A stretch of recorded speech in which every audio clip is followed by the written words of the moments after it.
Good morning students. हमारा topic cash flow कर रहे थे तो उसको कंटिन्यू करते हैं। तो मैंने यहाँ पे कुछ क्वेश्चंस भी सेंड किए हुए थे, उन्हीं को सॉल्व करते हैं। तो मैं यहाँ पे क्वेश्चन जो मैंने सेंड किया था वो आपको मैंने डीके गोयल का सेंड किया हुआ था। तो मैं यहाँ पे रेफरेंस बुक यूज़ कर रहा हूँ डीके गोयल। उसका क्वेश्चन नंबर फर्स्ट है सिंपल कैश फ्लो। तो जैसा कि कैश फ्लो में फॉर्मेट होता है आपका date receipts LF amount date payment and amount. तो आप यहाँ पे पर्टिकुलर भी यूज़ कर सकते हो, यहाँ पे भी पर्टिकुलर यूज़ कर सकते हैं। करते हैं अपन। पहला क्वेश्चन है commerce business with cash. Business start हो रहा है कैश के साथ, ठीक है। 16 वाला क्वेश्चन है, ईयर 2016 दे रखी है, कोई दिक्कत नहीं। मई वाला ट्रांजेक्शन है, ओके। अब जो मई का ट्रांजेक्शन है फर्स्ट, ठीक है। अब बिजनेस स्टार्ट किया, ठीक है। तो यहाँ पे क्या आएगा आपका टू कैपिटल अकाउंट। और जो कैपिटल अकाउंट है वो है 25 रुपीज से, तो मैं यहाँ 25 रुपीज लिख दूंगा। इसके बाद बॉट गुड्स फॉर कैश। अब आप गुड्स खरीदा तो मैं यहाँ मई लिख देता हूँ, एक ही बार डेट मेंशन करता हूँ, फिर आपको पता है फिर हम सिर्फ डेट लिखेंगे। तो फिर हम यहाँ लिखेंगे गुड्स खरीद रहा हूँ, तो मैं अब खरीद रहा हूँ तो ऑब्वियसली मेरे पास पैसा जाएगा, और पैसा जाएगा तो मैं क्या लिखूंगा क्रेडिट साइड। किस नाम से लिखूंगा बाय परचेज। और अमाउंट लिखूंगा अमाउंट लिखाऊंगा 10,000 अमाउंट रहेगी।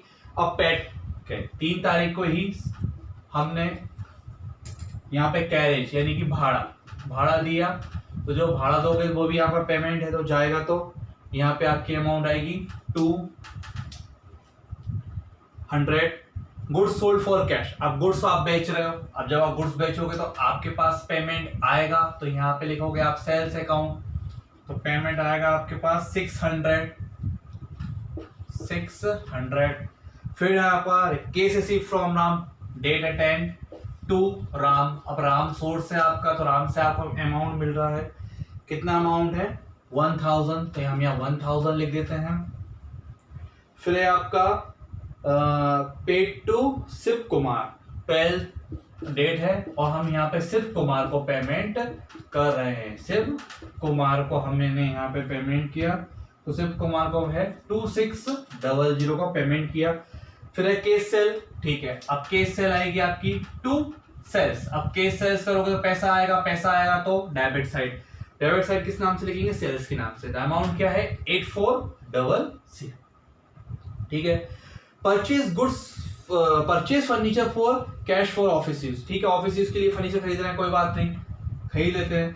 तो अपन ने क्या करा यहाँ पे परचेज फर्नीचर तो नहीं आया, ओनली फर्नीचर आएगा। परचेज और सेल का वर्ड यूज का होगा जहाँ पे जिसमें आप डील कर रहे हो, उसी में से परचेज और सेल का यूज करना है, वर्ड का यूज करेंगे, अदरवाइज नहीं करेंगे। तो यहाँ पे हम फर्नीचर वर्ड यूज करेंगे, तो यहाँ पे आएगी अमाउंट 5000। पेड फॉर एडवर्टाइजमेंट, ठीक है। अब यहाँ पे हम लिखेंगे एडवर्टाइजमेंट, तो वो भी हमारा खर्चा है, तो यहाँ पे आएगा एडवर्टाइजमेंट अकाउंट। तो एडवर्टाइजमेंट अकाउंट का खर्चा है हमारा, एडवर्टाइजमेंट है 500 रुपए, ठीक है, 500। Then purchase goods from Mahesh on credit, तो यहाँ पे है purchase goods from Mahesh on credit, तो यहाँ पे है 6000 रुपए का परचेज गुड्स किया है, तो इसकी एंट्री नहीं होगी क्योंकि गुड्स किस में है क्रेडिट में। तो हम यहाँ क्या बना रहे हैं कैश फ्लो। तो कैश फ्लो में कौन से ट्रांजेक्शन लेंगे only cash transaction, credit transaction को नहीं लेंगे। तो जो परचेज गुड्स फ्रॉम महेश है वो नहीं आएगा। फिर लिखेंगे पेड टू महेश, ठीक है। अब 24 को अब आप यहाँ लिखेंगे बाय महेश। अब महेश को पेमेंट कर दिया आपने कितना 4000, ओके।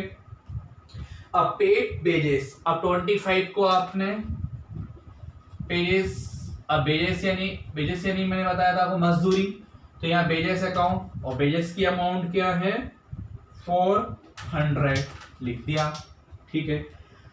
अब रिसीव फॉर कमीशन, अब कमीशन रिसीव हो रहा है, तो यहाँ 27 को तो 2 यहाँ कमीशन लिख देंगे हम, कमीशन अकाउंट, क्योंकि रिसीव हो रहा है यानी कि रिसिप्ट हो रहा है, तो आप रिसिप्ट साइड लिख देंगे। कितना अमाउंट है आपका 1500 रुपए आप लिख देंगे यहां पर। और फिर है आपका विड्रॉ फॉर पर्सनल यूज 28 को, तो पर्सनल यूज के लिए जब भी विड्रॉ करेंगे तो मैंने बताया था ड्राइंग कहलाएगा, तो यहाँ पे लिखेंगे हम ड्राइंग अकाउंट। और यहाँ तो ड्राइंग से अकाउंट हो गया हमारा, तो यहाँ पे लिखेंगे ड्राइंग से अकाउंट कितना है हमारा 2200 रुपए 2200, ठीक है 2200 रुपए का पेमेंट है। फिर है 31 को by salary account, by salary account, salary में आएगा आपका 7000। अब क्या करना है आपको, डेबिट टोटल लगाना और क्रेडिट का टोटल लगाना। तो टोटल रिसीव्ड करने हैं और अपन इसका टोटल लगाते हैं, ठीक है। तो ये क्वेश्चन हो गया आपका। अब हमको सिर्फ टोटल लगाना है, तो यहां लगाएंगे टोटल 0 0 9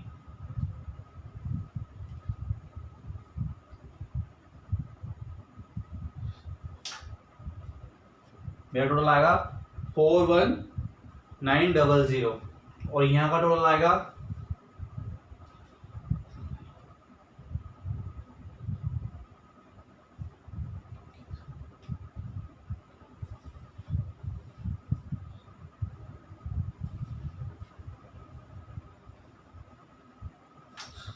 डेबिट का आएगा, क्रेडिट का आएगा 006